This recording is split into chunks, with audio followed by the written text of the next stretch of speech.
Recently, I found a physical copy of a movie I've been looking for a while now. The 1991 action sci-fi movie, The Guyver, based on the Japanese manga and anime of the same name. I don't really know what to say about this one, so let's just watch it. Dr. Tetsu Sagawa is on the run.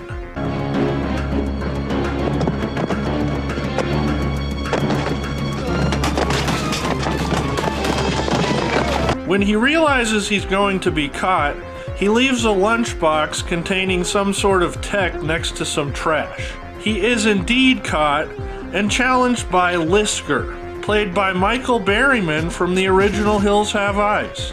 He's awesome. Anyways, Dr. Sagawa turns into some giant fish creature and Lisker turns into a giant lizard-looking thing. Your can is packed, tuna man.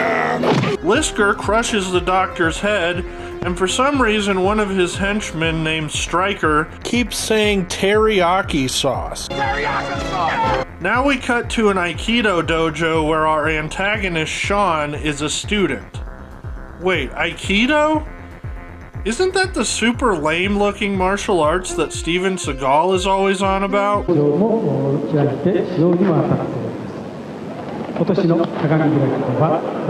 This dojo is run by Sean's love interest, who is also Dr. Sagawa's daughter, Mitsuki. It's not long before Mitsuki gets a visit from a mustached CIA agent named Max Reed, also known as Luke Skywalker, also known as Mark Hamill.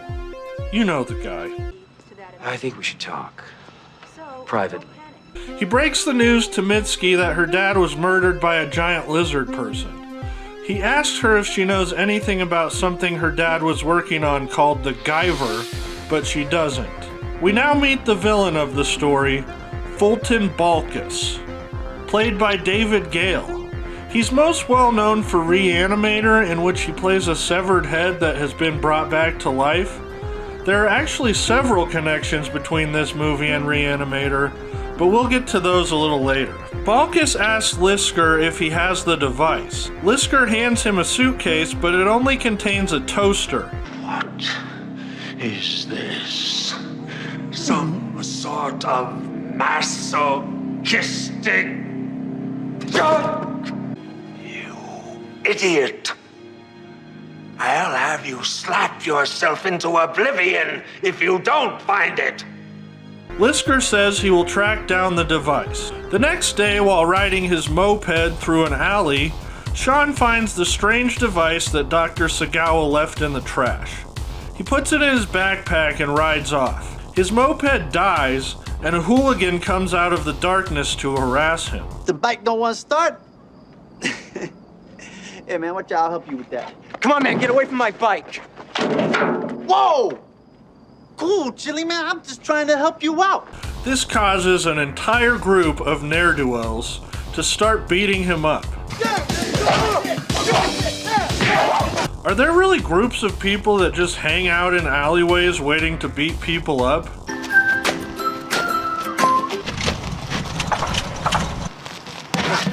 Dang it! My hippity hopper broke down.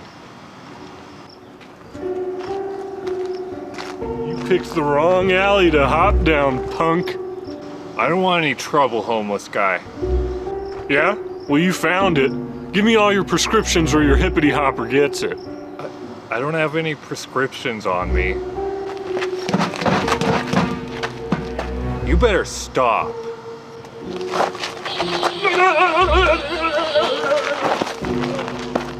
Anyways, Sean gets the absolute crap kicked out of him. Somehow the device he found seems to sense that he's in danger. It attaches to his neck and gives him some alien-like super suit.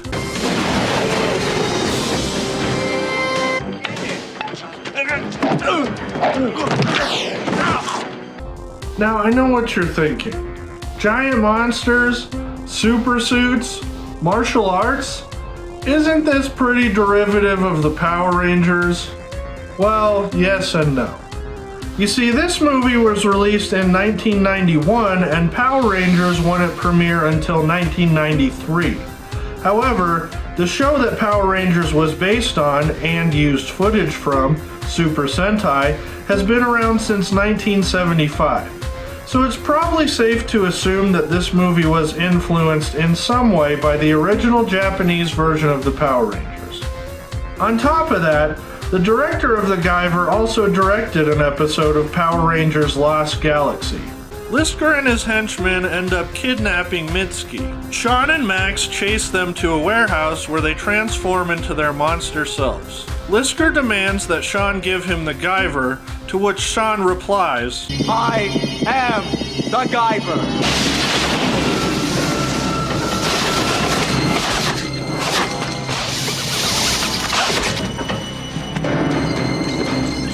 This leads to an epic battle. Yo, man, kid! Sorry. Striker! You idiot! This movie can't decide what it wants to be. It has these moments of gruesome violence, but then switches to really bad kids show type humor. Like this monster who does awful raps. Come out, wherever you are. MC Striker is looking for you near and afar. You'll never have to hide anymore. 'Cause you can come to Uncle MC Striker's store. The monsters kill Sean by melting him into goo, and then they kidnap Max and Mitski. Mitski wakes up in Balkus's office. He gives her a tour of his facility. He reveals that aliens called zoonoids created human beings and put them on Earth. Aliens? He's been doing research to harness their power to turn his minions into monsters. You got that? Good. Unfortunately, his experiments haven't been perfect, so he needs the technology from the Guyver. At this point, we're introduced to his head scientist, Dr. East. Remember when I said that this movie has a lot of connections with Reanimator? Well, Dr. East is played by Jeffrey Combs, who plays Dr. Herbert West in Reanimator. Dr. West, Dr. East, get it? This movie was also produced by Brian Usna, who produced Reanimator and directed its 2 sequels. On top of that, the co-director of the Guyver did the special effects for both Reanimator sequels. Wow. Okay, Dr. East explains that his studies of the Guyver have shown that its organic material is alive and growing back. In other words, we think it's alive.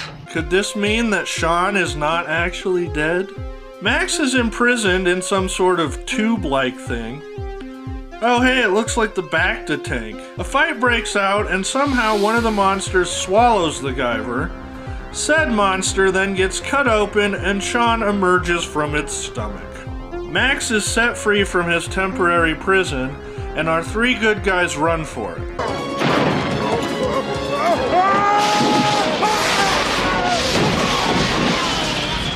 They seemingly get away, but then Max starts to feel sick and has to take a rest. That's when this happened.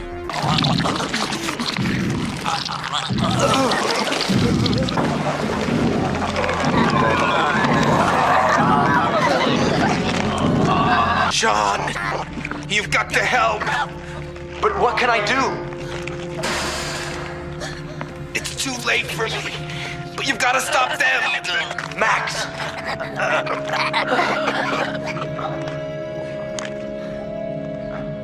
I want to note that Mark Hamill seems to be in denial, or at the very least embarrassed by the fact that he was in this movie. In an interview, the star of the Guyver 2, David Hayter, had this to say. Very cool being in the same series as Mark Hamill. I didn't meet him on the Guyver movies. He was in the first one and I was in the second one, but I met him a number of years later and I said, oh, I was in the Guyver sequel. He was like, well, what do you mean? And I said, well, you were in the first Guyver. And he was like, I was? And I said, yeah. And he was like, oh, I probably did, a couple days on that. And I said, you turned into a giant insect. And he said, I did? And I said, yeah. And that was pretty much our conversation. Exactly. He turned into a giant insect and then died.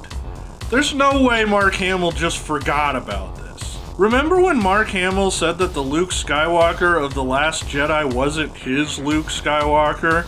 And all the Reddit trolls were like, yes, Mark Hamill has spoken. Since we can't think for ourselves, this is now what we believe.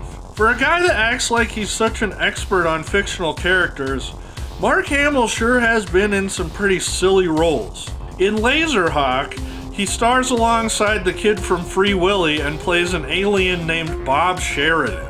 Time Runner sees him traveling back from the year 2022 to stop an alien invasion, and he plays a totally over-the-top pastor named Reverend George in the Village of the Damned remake. I love Mark Hamill. He seems like a great guy, but his career outside of Star Wars and voice work has been pretty hilarious. Okay, back to the movie.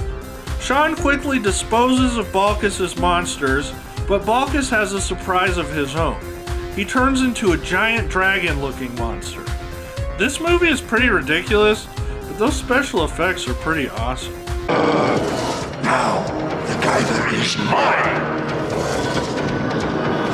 Anyways, the power of the Guyver suit proves too much for Balkus, and he is destroyed.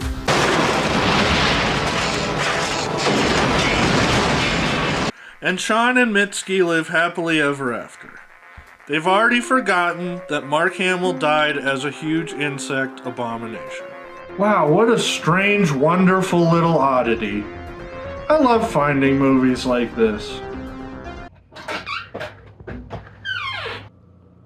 What do you want, Rodney? I just want to show you my experiment. Fine. This had better be good, Rodney. Oh, believe me, it is. I found a way to combine human and insect DNA. I will be remembered for centuries to come. Go ahead, open it. Marvel at my creation.